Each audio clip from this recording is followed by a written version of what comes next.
Arlynn, as we understand it, you are the 2009 CFI of the Year. How the heck did that happen?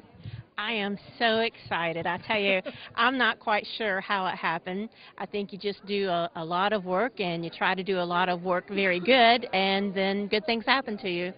Well, it's particularly nice we met you here at the Women in Aviation Conference in Atlanta at the Hyatt Regency. So what a great place to meet the first female to grace the National CFI of the Year award in, what was it, 14 years? It's been a long time, too long. I'm very proud. You know, I'm happy. I think that there are a lot of women doing a lot of good work in aviation, and sometimes they don't get the recognition that they deserve because they're out there doing it, working so hard. Well, tell me a little bit about your background. I am a flight instructor by trade. I began flying when I was 15 years old, soloed on my 16th birthday, pilot certificate on my 17th birthday. Went to work really quick for my flight instructor, and 2 years ago I also married my flight instructor. Keeping it in the family. Yes, yes. So, you know, my whole life has been devoted to flight training. My whole life has been devoted to general aviation. Everything that I do and everything I am is about aviation. I've got more time in an airplane than I do sitting on my couch in the living room. You're something of the exception to many people who earn the CFI. It's a ticket to someplace else. You're a professional flight instructor. That's a breed apart. We don't see them as much as we need to, and God bless you for it. Why? Why that and nothing else? It's what I love doing. I still love teaching. I still love soloing people for the first time. I love grassroots aviation, and I think that this is the way to grow a strong aviation industry, is starting with a good foundation at grassroots. You know, general aviation is not about the airplane as much as it is about the people, and really what I enjoy most are the people in aviation. I think a lot of people in aviation are just some real interesting characters and the type of people you want to spend time with. You go to the airlines, it's more about the airplane, and I don't know, that's just not who I am. Cirrus Design's Vision SJ50 single-engine personal jet offers exceptional fuel efficiency, flexible seating for up to 7, advanced avionics, and all the Cirrus safety features you expect, including the Cirrus airframe parachute system. With its detailed design, the Cirrus Vision is technologically advanced, yet engineered to be simple to fly, to allow owner pilots more lifestyle pursuits than any other personal aircraft. Learn more about the Vision SJ50 at cirrusdesign.com. What do you think you bring to this craft that might be missing elsewhere? What's your stock and trade? What do you are particularly passionate about in GA flight training? I'm probably known most for scenario-based training. Okay. I think that our flight school was doing it before it actually became the buzzword. And for the most part, I wrap that around into training flight instructors and helping them learn how to do it. Because, as you know, so many times flight instructors are just building hours, memorizing a lot of information, and then they want to move on. Whereas the scenario-based training brings it more into real life, more into practical application, and quite frankly, it makes teaching people to fly more fun because it's not just the same thing every day, day in and day out. There is a new generation of aircraft out there. Right now, flight instructions become more complex than ever before because, well, let's face it, we now have great new capabilities, great new avionics, great new airplanes. How do you keep up with that? It's very difficult. Just in my little flight school in Kentucky, we have a light sport aircraft, and we go all the way up to a Cirrus and a G1000 Cessna. So for the average flight instructor, staying proficient in that wide range of aircraft is very difficult. And you do find, I think, that you have to specialize in order to be at the top of your game. Are you seeing a different kind of pilot emerge from, especially in the glass cockpit world? I am, and I think it's okay. You know, at first I didn't know about embracing all this glass cockpit, but now that I've done it for a while and I've gotten comfortable with it, I can definitely see the safety advantages of it, and I think it's wonderful. It's far better, far safer than when you and I learned to fly. You mentioned you have an LSA on the field. Wonderful entry level to aviation, but it seems like it's still not quite catching on at most of the major or conventional flight schools.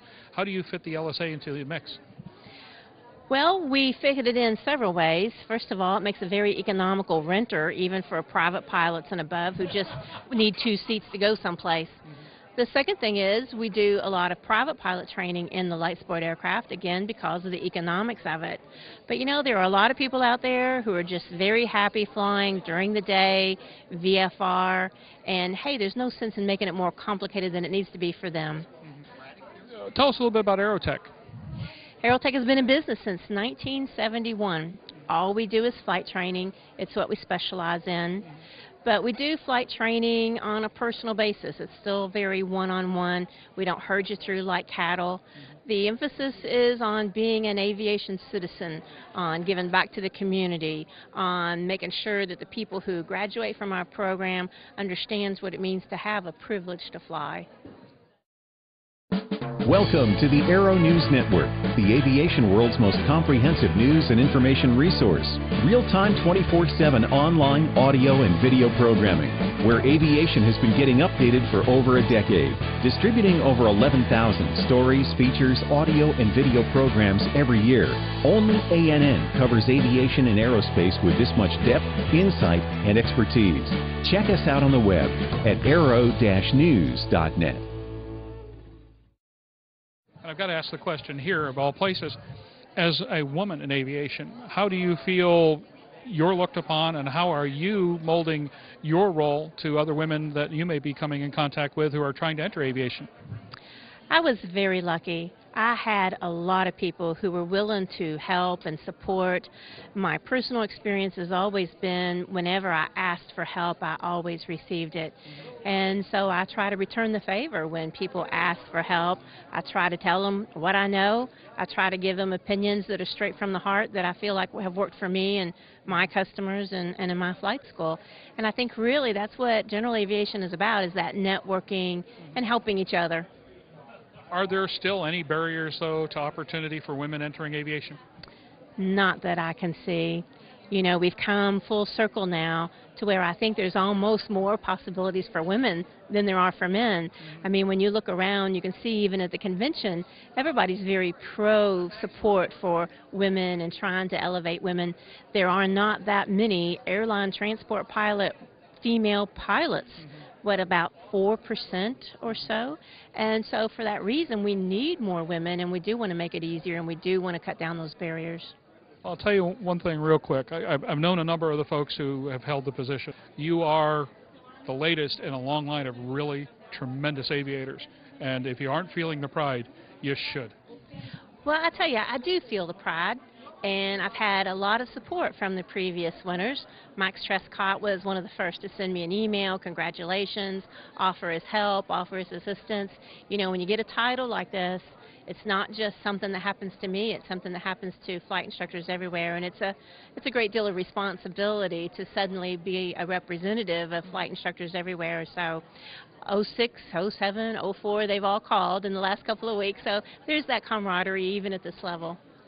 Well, you have a phenomenal opportunity as the National CFI of the Year to bring attention to the things that you feel are important. Okay, you got the bully pulpit. You're sitting at the top of the CFI pyramid. What you going to do with it? What I'm going to do with it is I'm going to do everything in my power to make sure that flight instructors realize what an important role they play in everybody that they come in contact with. I want to make sure that they realize that professionalism counts and that being good at what you do is worthwhile. It doesn't have to be a stepping stone. If you are a good teacher of flight, you're going to be very happy as a flight instructor. Make just as much money as working for the airlines, and you know what, you still get to go home and have dinner with your family at the end of the day, so the lifestyle is very good. But right now, for flight instructors, it's all about professionalism.